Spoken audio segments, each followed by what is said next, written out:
Good day mga katupa, JR here, the Shifting Gear, and welcome to my channel.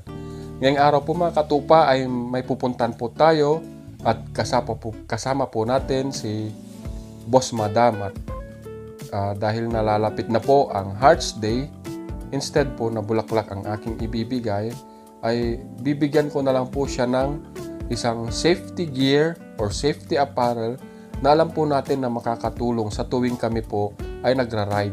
Kaya napakahalaga po na instead na tayo lang pong mga riders nakasuot ng mga safety gears, importante rin po nakasama po ang mga backride natin o mga BR natin o mga official backride na nakasuot din po ng safety gears para hindi lang po tayo ang safe, kundi maging ang kasama po natin, ang mga mahal po natin sa buhay ay safe din po nakasama natin habang bumabiyahe mga katupa. Kaya tara po at samahan niyo po ako at may na-discover po akong bentahan or store ng mga safety apparels at safety gears dito po sa aming bayan sa Manawag at tara po samahan niyo po ako papunta roon mga katupa. A few moments later.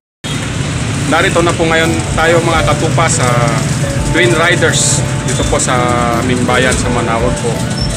Bentahan po ng mga motorcycle gears and apparels po. Kasama po natin si Boss Madam, ayan po. So sorpresahin po, ay di pala sorpresa na. Bibilhan po natin siya ng kanyang motorcycle jacket mga katupa. Tara, pasok po tayo.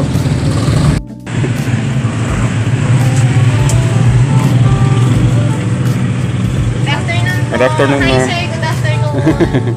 Hello po si ma'am. Hello po, good afternoon. Welcome to Twin Riders Gear Hub. Pili kayo sir. Sige po.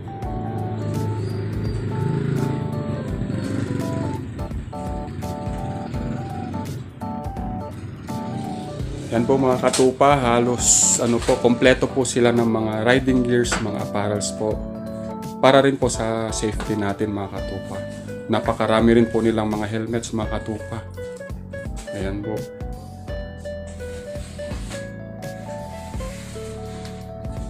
A few moments later.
Yes, hello, good afternoon. Nandito po tayo sa Twin Riders Gear Hub.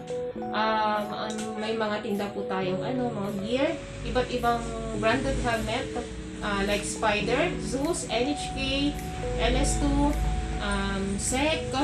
Marami pong pagpipilian. So punta na po kayo dito, visit lang sa Manawag, Tabayo yung street po, malapit po tayo sa church. Ako po si Cecil Soriano, marketing ng Twin Riders. Thank you, maraming salamat po. The next day. After ng ilang araw, ipapakita ko po at i-picture ko po sa inyo ang itsura ng jacket ni Boss Madam. Yun po palang sikreto mga katupa para payagan po tayong mag-ride. Kailangan regaluhan din po natin yung mga OBR natin para maging sila po ay maramdaman nila na part po sila ng hilig or hobby po natin na pag-ride po mga katupa. So yun po ang advice ko po ha. A few moments later. Ang kinuha po pala ni Boss Madam na jacket mga katupa ay ang Komini o Komini o Komine. Hindi ko pa alam kung ano po yung tamang pronunciation mga katupa. Hihirit pa. JK-079 Airstream. Ito po mga katupa, yung kinuha ni Boss Madam. Na napili po niya na jacket po. Then sa loob po ng jacket, sa ilalim ng kasama po doon sa package ng jacket mga katupa, ito po yung parang pinaka panangga po sa lamig. Ang purpose po nito kasi hindi naman po ito nagagamit sa tag-ulan. Dahil mesh jacket po ito, tumatagos po yung tubig pa rin po. Pero ang gamit po kasi nito, just in case po, babiyahe po tayo sa mga malalamig na lugar, hindi po tayo giginawin.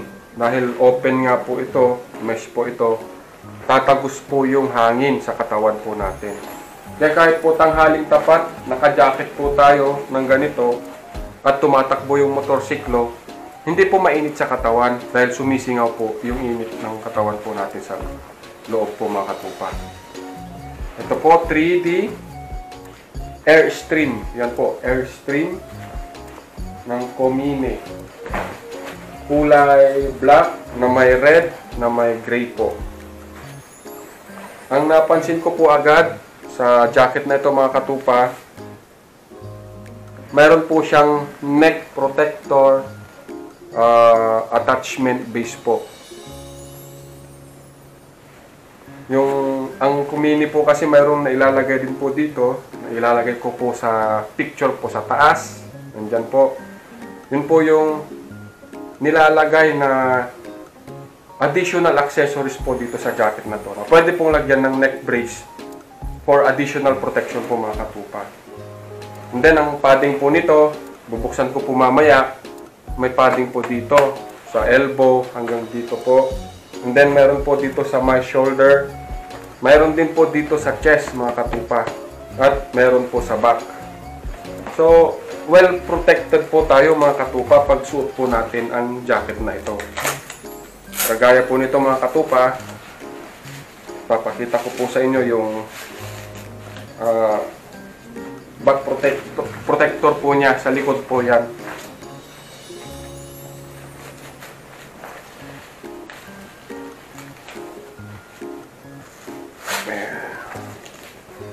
Yan po yung back protector po mga katupa.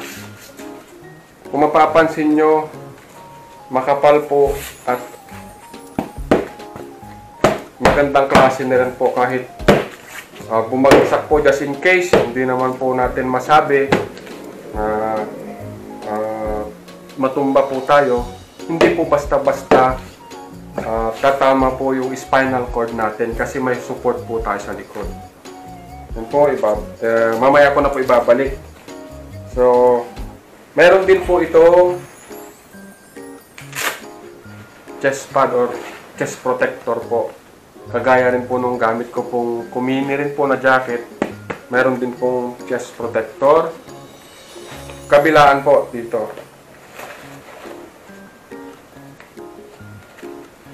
Meron din pong elbow protector po. At saka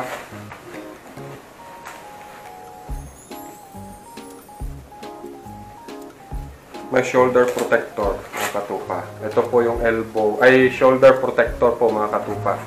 Ito nakalagay po yan dyan. And then yung kanya pong